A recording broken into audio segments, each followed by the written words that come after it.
Hey, I want to let y'all know I'm not with Donald Trump no more. I don't support him. I don't like him. I think he's a corrupted leader. And yeah, it took me a while to come to that conclusion, but I finally am coming to it. I do not like the guy at all.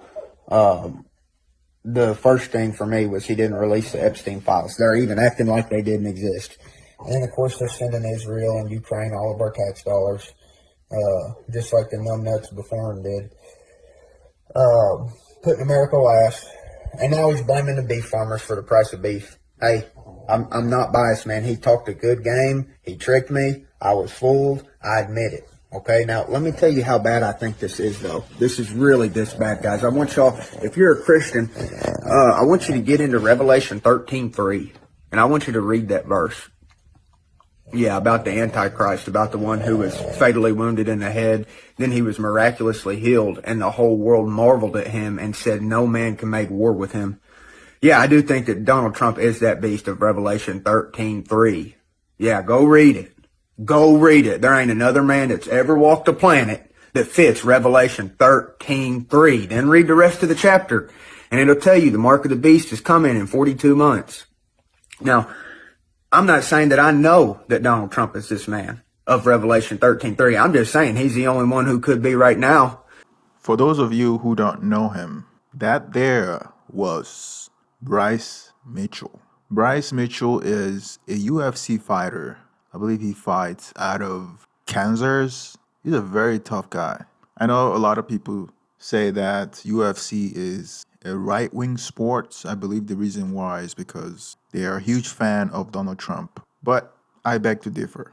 Anyway, Bryce Mitchell is definitely very conspiratorial. I remember a time he was having this back and forth with Joe Rogan about the earth being flat, which is a ridiculous argument in the 21st century. But that's not surprising because a lot of Trump's supporters are conspiratorial and tend to gravitate towards that direction. But every once in a while, some of those conspiracies turn out to be factual. So let's not dismiss Bryce Mitchell entirely, and let's deal with the merits of what he's saying. I'm not even going to touch the Revelation chapter 13, verse 3, because I believe the Bible is a fairy tale.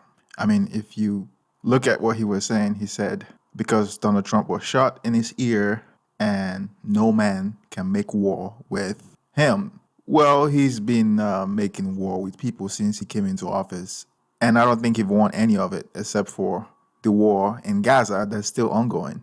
The trade war with China, he's losing. The war with Russia, he didn't end it in 24 hours, so I'm not even going to touch that. But let's deal with the merit of the other stuff, like the Epstein file. When Trump got into office, he deceived a lot of people that tend to be conspiratorial about the Epstein file and writing into office that he was going to release those files. But you and I know that he is the only person that is preventing the file from being released. And he's not only doing that, he's going after Thomas Massie, who is a congressman from Kentucky, because Thomas Massie wants those files out. And he's also going after Marjorie Taylor Greene, who accidentally also wanted those files out. So we know that his name is in those files. So this is where all those conspiracy started eating each other, because the person that they have been accusing others of being was Trump all along. And also, another thing he mentioned was Ukraine and Israel, the support of Ukraine and Israel. At this point in time, you can't separate Joe Biden's policy from Donald Trump's policy. I mean, in terms of foreign policy regarding Ukraine and Israel. If you disagree with me, please mention that in the comment section. What is the difference between Donald Trump and Joe Biden, Ukraine and Israel policy? Of course, Donald Trump got into office claiming that he would end the Russia-Ukraine war in 24 hours and that he would end the Gaza war as soon as possible. But none of those has been true so far. And also, he is bankrupting our farmers. As you guys very well know, the beef farmers, China is no longer buying beef from the United States, and they're buying it from, guess what, Argentina, the same country that Donald Trump gave $40 billion. They not only got our market share, they're also getting $40 billion from the taxpayer, thanks to Donald Trump. That is the great businessman Donald Trump. So those are facts. Even though Bryce Mitchell, the UFC fighter, is very conspiratorial, what he's saying is factual. And not only that, Israel has taken over our international or foreign policy in the Middle East. And not only that, they're in the country regulating our immigration policy, because if you criticize Israel and you are on a visa, you can get your visa revoked.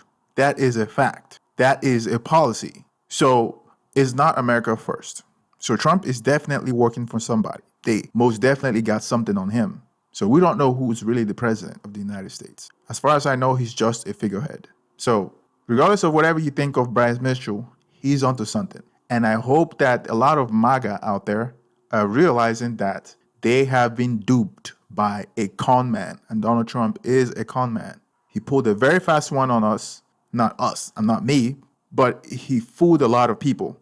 But a lot of people are still sticking with him because they feel like he is keeping his word in terms of immigration. And that's the only reason why people are sticking to him. A lot of these MAGAs are sticking to him. But unfortunately, they're going to find out by the time Trump is done with his tariff and his immigration policies and his foreign policy, America is going to be scraped to the bone. Let's hope that doesn't happen. If you disagree with me, please go to the comment section and let us know your opinion. Thank you, and see you on the next video.